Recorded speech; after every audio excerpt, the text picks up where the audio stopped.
बता रहे थोड़ा सा अनकंफर्टेबल है यार साहब भाजपा में आने के बाद। पहले खुल के ज्यादा राजनीति कर लेते थे, सरकार के खिलाफ बोल लेते थे, अब कम बोल पा रहे। बात है बीते दिनों ही लोकसभा चुनाव हुआ, आप फील्ड में एक्टिव नजर नहीं आए।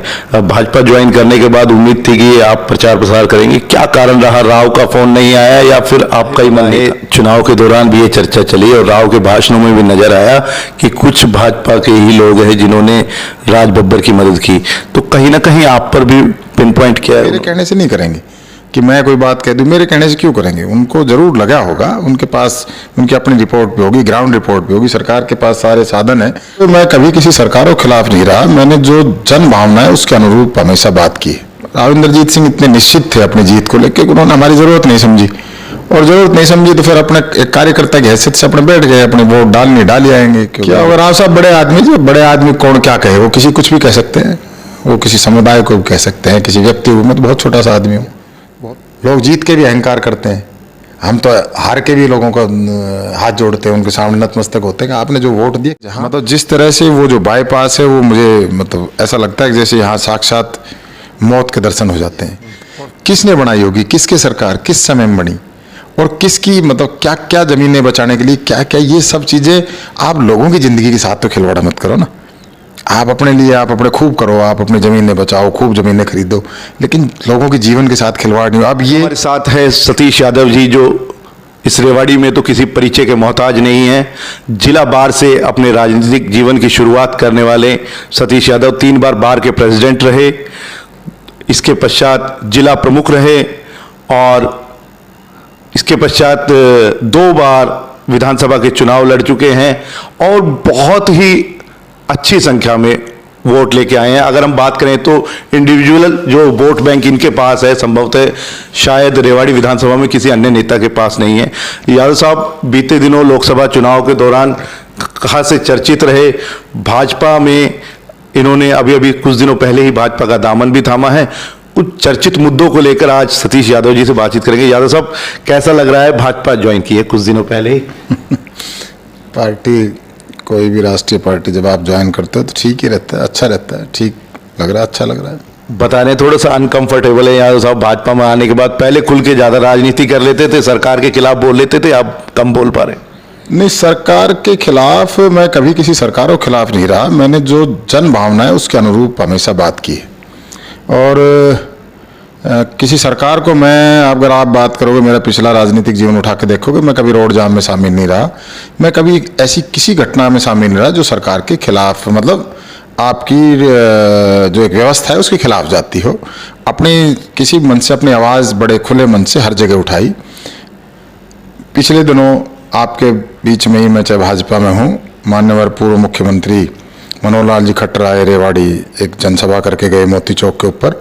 वहाँ मैंने, आप लोग अनेक पत्रकार साथी थे, वहाँ भी मैंने जो इस हरियाणा प्रदेश की और खासकर रेवाड़ी की, क्यों मैं हरियाणा प्रदेश की बात नहीं करता, मैं तो रेवाड़ी के लोगों की बात करता हूँ। छोटी छोटी बातें, मुझे ज़्यादा, मैं बहुत बड़ी इंटरनेशनल बातें नहीं करता, कि यहाँ कमेटी में, म्यूनसिपल कमेटी में जिस तरह की ये जो प्रॉपर्टी आईडी के नाम के ऊपर जो लोग जिस तरह से परेशान हो रहे थे, जिस तरह से ऑनलाइन करके लोगों को महीनों महीने उस दफ्तर के चक्कर काटने पड़ रहे थे, अब मुझे आप लोगों के माध्यम से कहीं पता लगा है, वो कितनी, वो तो समय आएगा जब पता लगेगा, कि उसको ऑफलाइन कर दिया गया है। और जो लोगों की जो परेशानियां थी, शायद वो अब प्रॉपर्टी के आईडी के नाम पे नहीं होगी। और मेरी बात को पूर्व मुख्यमंत्री मनोहर लाल जी ने भी तायद किया, उन्होंने भी कहा कि भाई हाँ, आप ठीक कह रहे हो और इसमें कुछ कमी है, उसको हम दुरुस्त करेंगे। और मैं कहूँ केवल मेरे कहने से होगा, मैं इस बात का भी श्रेय नहीं लेना चाहता, लेकिन मैंने अपनी रेवाड़ी की जो जनभावना थी उनके अनुरूप मैंने अपनी बात रखी। और हमेशा मैं, चाहे किसी दल में रहा, चाहे मैं सरकार में तो कभी किसी में रहा नहीं, लेकिन मैंने जो इस लोग, रेवाड़ी के लोग जो चाहते हैं उसके अनुरूप हमेशा जनभावना के अनुरूप कार्य किया। प्रॉपर्टी आईडी, पीपीपी, ये जो बीपीएल कार्ड का मामला है, एनडीसी का मामला है, कितनी ही खामियां आती हैं। आपने मंच से पूर्व सीएम के सामने इसको कहा, तो क्या नुकसान हुआ सरकार को इन सब योजनाओं का? सर नहीं, निश्चित तौर पर नुकसान हुआ, और तभी उन्होंने इसको ऑफलाइन किया होगा। अगर नुकसान नहीं होता तो वो मेरे कहने से नहीं करेंगे, कि मैं कोई बात कह दूं, मेरे कहने से क्यों करेंगे? उनको जरूर लगा होगा, उनके पास उनकी अपनी रिपोर्ट भी होगी, ग्राउंड रिपोर्ट भी होगी, सरकार के पास सारे साधन है, तो उस अनुसार उन्होंने उसको, जो ये ऑफलाइन करने का काम किया, वो सोच समझ के फैसला लिया होगा, जैसे मैं सुन रहा हूँ। अभी उसकी तो चलो 2-4 दिन में स्थिति क्लियर हो जाएगी, स्पष्ट हो जाएगी वो किया क्या है। यादव साहब, बड़ी बात है, बीते दिनों ही लोकसभा चुनाव हुआ, आप फील्ड में एक्टिव नजर नहीं आए। भाजपा ज्वाइन करने के बाद उम्मीद थी कि आप प्रचार प्रसार करेंगे, क्या कारण रहा? राव का फोन नहीं आया या फिर आपका ही मन नहीं था? नहीं, मैं आप ये कहो कि मैं यहाँ रेवाड़ी में, ठीक कहते हो आप, मैं नहीं रहा हूँगा एक्टिव, मैं नहीं रहा भी नहीं, मुझे इस बात पे मानने में कोई गुरेज और परहेज नहीं है। बाकी रही भाजपा की, तो जहाँ मेरी बात थी मैं गया भी और अनेक लोगों की मदद भी की, गया भी। रेवाड़ी में राव इंद्रजीत सिंह इतने निश्चित थे अपनी जीत को लेकर, उन्होंने हमारी ज़रूरत नहीं समझी, और ज़रूरत नहीं समझी तो फिर अपने एक कार्यकर्ता की हैसियत से अपने बैठ गए, अपने वोट डाल ही आएंगे, क्योंकि जब पार्टी बहुत अच्छे मतों से जीत ही रहे हैं, वो निश्चिंत है, तो उनको लगा नहीं कि भाई हमारे जैसे किसी साथी की ज़रूरत है। तो हमें भी नहीं लगा कि भाई जो वो नहीं बुला रहे तो कोई बात नहीं, वो बड़े आदमी हैं, बड़े हैं जी, बड़े रहेंगे। गाहे बगाहे चुनाव के दौरान भी ये चर्चा चली और राव के भाषणों में भी नजर आया कि कुछ भाजपा के ही लोग हैं जिन्होंने राज बब्बर की मदद की, तो कहीं ना कहीं आप पर भी पिन पॉइंट किया है उन्होंने।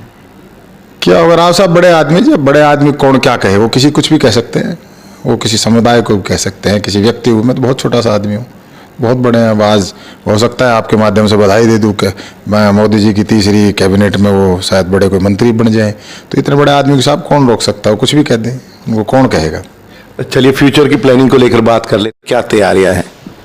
देखिए साहब, चुनाव में कहता हूँ कि आप सतीश यादव को एक दिन भी निष्क्रिय नहीं रहा, लोगों के बीच में रहते हैं, और चुनाव में कहूँ बहुत ज़्यादा तैयारियों से लड़े जाते हैं, मेरा ये मानना नहीं है। आप अपने सार्वजनिक जीवन में लोगों के साथ आपका व्यवहार क्या है, आप किस तरह से मिलते हैं, क्या आपका एक्ट और कंडक्ट है, उसको सब बहुत गौर से देखते हैं।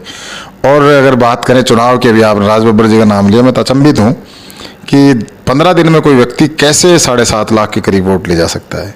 तो लोगों की भावना है, लोग जब आप खूब मेहनत कर लें, खूब गली दर गली, चौखट दर चौखट चले जाए, जब भी वोट नहीं मिलती, और कई बार लोगों की भावना बन जाए। अब जैसे मैं पिछले चुनाव में म्यूनसिपल कमेटी में मेरी धर्मपत्नी चुनाव लड़ी, और 2019 का मैं विधानसभा चुनाव नहीं लड़ा, तो अनेक लोग कहने लगे अब सतीश के पास तो वोट बैंक बचा नहीं, और क्योंकि चुनाव नहीं लड़ा, और हमने 10 दिन में ही चुनाव लड़ा। और मुझे वो राज बब्बर जी से कनेक्ट होता लगती है वो बात कि हम चुनाव ऐसे हार गए, लेकिन 10 दिन में शहर के लोगों ने जिस तरह से मेरा उत्साहवर्धन किया, मेरे परिवार का उत्साहवर्धन किया, मेरे साथियों को, वो कमाल है वो। और मैं तो अक्सर कहता हूँ कि मेरी तो ये जान भी अगर रेवाड़ी के लोगों को न्यौछावर हो जाए तो कोई गिला नहीं है, क्योंकि लोग तो जीत के भी उल्हाने देते हैं और हम हार के भी लोगों को धन्यवाद करते हैं। यादव साहब, बिल्कुल क्लियर कट चुनाव लड़ेंगे या नहीं लड़ेंगे? देखिए, ये एक ऐसा विषय है जिसका आज मैं जवाब दूंगा तो फिर उसमें कोई ना कोई गलत बात हो जाएगी। साथी है, सतीश यादव कोई अकेला नहीं है, और सतीश यादव एक पार्टी में भी है, तो पार्टी भी है, साथियों का एक संगठन भी है, अपने परिवार है, मतलब परिवार में साथियों को परिवार, मेरा परिवार नहीं मेरे बेटा या अपनी धर्मपत्नी तक बात कर रहे, भाई तक कर रहा हूँ, परिवार जो मेरे साथ सैकड़ों हजारों लोग हैं, उनकी जनभावना, उनकी भावनाओं के अनुरूप काम करेंगे। भाजपा की टिकट नहीं मिलती है, 1% हम ले लेते हैं, ट्राई तो आप करेंगे निश्चित तौर पर, तो निर्दलीय चुनाव लड़कर भी आप एक बड़ी वोट हासिल कर चुके हैं और इस वक्त भी लग रहा है कि सरकार के खिलाफ थोड़ा सा माहौल है, तो क्या रहेगा पूरा आगे का डिसीजन आपका? नहीं, मैंने बताया ना कि साथियों से बात करेंगे, और साथी से संगठन से, पार्टी भी है, साथी भी है, कि वो क्या चाहते हैं, और फिर उसके बाद जो कोई साथी बात करेंगे उस पर फूल चढ़ाएंगे, काम करेंगे। कुछ बड़े मुद्दों को लेकर भी आपने एक दो बार आवाज उठाई है, जैसे शहर का बाईपास है, भाड़ावास रोड पे जो ओवरब्रिज का काम है, टेक्निकली कुछ नजर आता है, पब्लिक भी बार बार बोलती है इसमें।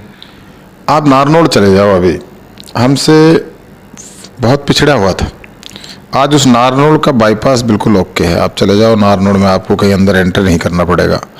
रेवाड़ी का एक इतिहास है बहुत पौराणिक, पॉलिटिकल भी यहाँ जितने पावरफुल, चाहे राव साहब रहे, राव वीरेंद्र सिंह जी, चाहे भाई इंद्रजीत सिंह जी रहे, चाहे कर्नराम सिंह जी रहे, चाहे सुधा जी रही, यहाँ की एक राजनीति में अपनी एक बड़ी छाप है, और इस इलाके में बड़े लीडर हुए हैं, और इलाके ने भी उनको बड़ा लीडर बनाने में कसर नहीं छोड़ी। लेकिन जिस तरह से काम होना चाहिए था वो काम आज भी नहीं हो पाया, ये सच्चाई है। आज भी रेवाड़ी का बाईपास नहीं है, आधा अधूरा है। आज भी जो उसकी ड्राइंग बनी वो गलत है, वो ठीक नहीं है। मैंने आज से कोई साल भर पहले भी आवाज़ उठाई थी कि अगर आप एक बार ये जो यहाँ से चले जाओ, मेरे ऑफिस के पीछे से अपन चलते हैं, गोकलगढ़ जाएंगे, गोकलगढ़ जाएंगे तो पहले तो फाटक क्रॉस करने पड़ेंगे आपको दो दो। वो फाटक क्रॉस करके जाओगे तो लेफ्ट टर्न लोगे, लेफ्ट टर्न लोगे, लेफ्ट टर्न लेते ही राइट टर्न लोगे, राइट टर्न लेते ही आपको बीच में काड़ोवास गांव का कट आएगा और कई जगह जहां ठीक ढंग से काम नहीं हुआ, भगवान करे लोगों की जान किसी तरह से बच जाए। मतलब जिस तरह से वो जो बाईपास है वो मुझे मतलब ऐसा लगता है कि जैसे यहाँ साक्षात मौत के दर्शन हो जाते हैं। और फिर आप जब वहाँ से बच बचा के किसी तरह हरिनगर जब पहुँच जाते हो तो उस हरिनगर पे जाके दोनों तरफ लेफ्ट में रेवाड़ी, राइट में नारनौल, और अगर सीधे चले गए तो लैंड हो जाओगे आप हरिनगर गांव पे।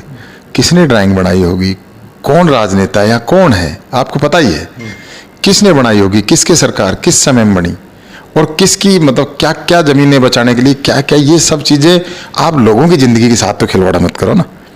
आप अपने लिए आप अपने खूब करो, आप अपनी ज़मीनें बचाओ, खूब ज़मीनें खरीदो, लेकिन लोगों के जीवन के साथ खिलवाड़ नहीं हो। अब ये दोबारा स्थिति ठीक होने से रही, उसके लिए बहुत बड़ी इच्छा शक्ति चाहिए। अब वो कब ठीक होगी, कितने साल वो रहेगा, कितने लोगों को ली लेगा, ये मुझे नहीं पता, ये भविष्य गर्भ में है। दूसरा, आप यहाँ, मैंने पहले भी इसकी आवाज़ उठाई थी, आज कल मैं कहीं पे देख रहा था कि हंसनगर के उधर के लोग सड़कों पे खड़े होकर नारे लगा रहे थे कि हम चुनाव का बायकाट करेंगे। अभी तो हमने सबने भाजपा को वोट दिया है और आगे हम नहीं देंगे, क्योंकि हमारा रोजगार ठप हो गया, हमारे मकान टूट गए, हमारी दुकानें टूट गई। हम यहाँ से शमशान घाट के लिए भी हमें 5 किलोमीटर का चक्कर लेना पड़ रहा है। अगर कोई भाई या कोई बच्चा हो जाए तो उसको भी 5 किलोमीटर का चक्कर लेके शमशान घाट तक पहुँचना पड़ रहा है। तो वो उनकी जो असुविधा है वो कितने दिनों से हो रही है। और उसका एक बहुत अच्छा, मेरी नज़र में, मैं कोई इंजीनियर नहीं हूँ, लेकिन एक जरा सा ही आज भी जिस पर्पज के लिए वो जो आपने आरओबी बनाए रेल और ब्रिज, मेरी नज़र में वो पर्पज पूरा नहीं हुआ। ये क्यों होता है ऐसा? इस रेवाड़ी के साथ ही, इस रेवाड़ी का ऐसा कौन सा दुर्भाग्य है कि ना यहाँ के पार्कों की व्यवस्था अच्छी है, ना ये जो ऐसा और निशाए पशु यहाँ घूमते उनके लिए कोई व्यवस्था है, ना कोई यहाँ पानी भी अगर आता है तो शहर में कट लग लग के आता है। यहाँ करप्शन भी हर ऑफिस में इतना भारी है कि आप वहाँ जाओ तो आपको हर चीज़ के लिए पैसा देना पड़ता है। मेरा इस रेवाड़ी के ऐसे कौन से भाग्य लौटे हुए हैं कि यहाँ जो होना चाहिए, इतने मजबूत राजनेता होने के बाद यहाँ के कभी भी कोई वजारत रही, किसी की सरकार रही हो, सन 52 से लेकर आज तक इस रेवाड़ी को खासकर हम सरकार में शामिल रहे हैं। हम हमेशा सरकार में शामिल है, चाहे केंद्र की में हो चाहे हम स्टेट की में हो। और हमारा ऐसा कौन सा है, हमारा ऐसी कौन सी वजह है कि हम इस रेवाड़ी शहर को इन सब चीज़ों से, छोटे छोटे काम है रूटीन के, जो बहुत छोटे से ले, कई बार तो कोई गांव का अच्छा सरपंच बन जाता है, वो भी अपने गांव में इससे ज़्यादा बेहतर कार्य कर लेता है। और हमारे यहाँ इतने बड़े पदों पे बैठने के बाद भी क्यों नहीं आज तक वो काम हो पाया जो हम जिसकी हमारे को ज़रूरत थी। मैं कहता हूँ अगर विश्व में कोई सबसे गंदा शहर है तो मैं अपने इस शहर को ही मानता हूँ। सड़ान मारता शहर, गलियों में कचरा, हालात इतनी बद से बदतर है। अभी देखना बारिश होगी, अभी बारिश नहीं हुई, बारिश होते ही नालियों पे ओवरफ्लो हो जाएगी, बंद हो जाएगी नालियाँ, आप शहर में अंदर नहीं घुस पाओगे। ये मॉडल टाउन खूब पॉश इलाका है, इसकी हालात क्या होगी। बाहरी बस्तियों की, इंदिरा कॉलोनी हो चाहे आप काजे नगर हो, मतलब उनकी आप ये चाहे आपकी इधर ये नई आबादी है, मतलब इनमें क्या जीवन नहीं है? क्या इनमें कोई लोग नहीं रहते? क्या इनमें इस भारत के लोग नहीं रहते? क्या रेवाड़ी के लोग नहीं रहते? लेकिन आज तक सोचा ही नहीं। लोगों की पीड़ा तो आपके मन में साफ नजर आ रही है, पर वो जो बोलने वाला सतीश यादव है बीते कुछ समय से शांत है, वो कब हमें नजर आने लगेगा सड़क के ऊपर, कब नजर? सतीश यादव, ये बिल्कुल आपकी ठीक बात है कि मैं पिछले दिनों मेरे बड़ी तकलीफ हुई कि मैं नहीं बोल पाया, मैं एक बात पे नहीं बोल पाया। यहाँ 16 लोग, हालांकि मैं गया रात को वहाँ और मैंने बहुत से चैनल वालों को फ़ोन भी किया, 16 लोग एक बॉयलर फट के मरे, उसमें उनकी डेथ हो गई एक्सीडेंट में। कोई मतलब जो यहाँ के जिन लोगों को बोलना चाहिए था वो नहीं बोल रहे, उसमें भी एक शामिल हूँ। आज भी धारोड़ा की कमोबेश वही स्थिति है, सड़ान मारता हुआ सेक्टर, आज भी वो पानी अस्थायी रूप से रुका हुआ है, अस्थायी रूप से। उम्मीद है कि भाई राजस्थान गवर्नमेंट उस पर कुछ कर करा के, अब वो रुका भी इसलिए कि राजस्थान गवर्नमेंट थोड़ी सी बदला हुआ, थोड़ी सी उस पर उन्होंने अंकुश लगा रखा है उनका पानी, लेकिन वही बारिश का इंतजार कर रहे हैं, जैसी बारिश आएगी वो बाड़ी डाल देंगे और वही धारोड़ा की, यही सेक्टर 4-6 की वही स्थिति हो जाएगी। तो इन सब चीज़ों पे काम नहीं हुआ है, आज भी नहीं हुआ है। वो कब होगा, वो कौन सा दिन होगा, उसका सतीश यादव को निरंतर इंतजार है। कि कब होगा, कैसे होगा। रही बात ये, मैं तो 2008 में सबसे पहले उस धारोड़ा की समस्याओं को लेकर ज्ञापन देना शुरू किया था। 2008 में सबसे पहला ज्ञापन मैं सेक्टर 4-6 में मेरे कुछ साथी थे, उनके साथ जाके सबसे पहले नायब तहसीलदार को मैंने वहाँ ज्ञापन देने की शुरुआत की थी। 24 आ गया, 16 साल का अरसा हो गया, आज वो समस्या वहीं खड़ी। अनेक सरकारें आई, अनेक गई, किसी सरकार को ना श्रेय देना चाहते ना किसी को ये कहना चाहते कि इसने नहीं किया, इसने किया। सरकारें आली, बीजेपी की भी आली और कांग्रेस की भी आली, लेकिन जो वो काम था वो आज भी वहीं खड़ा है। उसकी आज भी वही लोग राजनीति में हैं, वही एमएलए, वही एमपी है। तो ये जो काम नहीं हो रहे, इसमें कौन सी, मतलब मुझे नहीं पता कि मेरे जो इस इलाके के नेताओं में ऐसे क्या वो है कि वो क्यों नहीं ये करा पाते। कोई छोटे से छोटा, मैं कह रहा हूँ, कोई गांव का सरपंच भी अगर बन जाता है समझदार, तो अपने गांव के सरपंच के माध्यम से बहुत ज़्यादा ऊपर ले जाता है। और हमारे यहाँ तो भाई राव इंद्रजीत सिंह छठी बार सांसद बने, तो देखो इस बार इन्होंने छक्का लगाया, शायद यहाँ कोई रेवाड़ी के लिए छक्का लगा दे, उम्मीद करते हैं। चलिए, हमारा सवाल फिर खड़ा हुआ है, सतीश यादव कब नजर आएंगे फील्ड में? सतीश यादव फील्ड में ही है।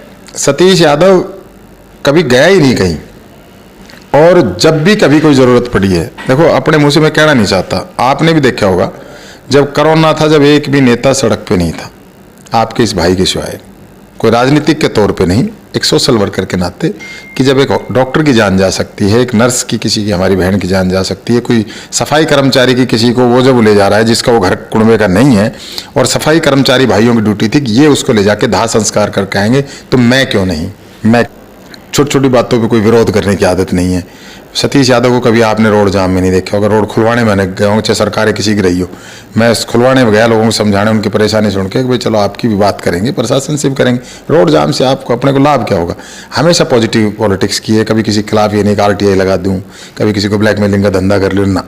हमेशा कर्मचारियों का भी हित किया, भाई आपसे कोई गलती भी हो रही तो हम मिल बैठ के करेंगे, लेकिन लोगों के गिरबान में हाथ मत डालो। मेरा कार्यालय मैंने मॉडल टाउन में बना दिया, और उसमें एक लिफ्ट का और प्रावधान है, तो लिफ्ट और लग जाएगी 2-4-5 दिन में। फिर एक बार सब पत्रकार साथियों को बुला के, और वहाँ उस दिन अपने विधिवत रूप से काम शुरू करेंगे।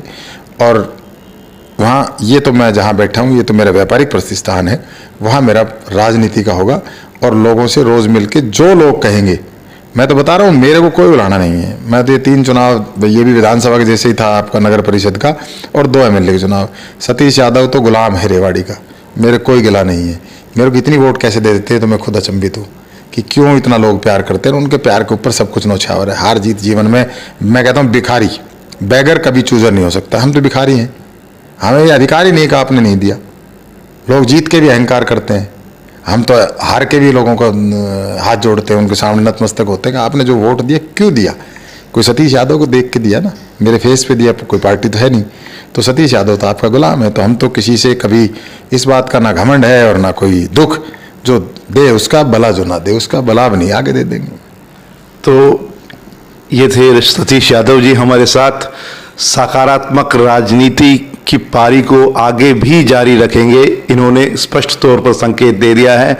रेवाड़ी की जो समस्याएं हैं उन पर फिर से वही सतीश यादव मुखरता से बोलते हुए भी आपको नजर आएंगे आने वाले दिनों में। दस्तक हरियाणा के लिए मैं अमित सैनी।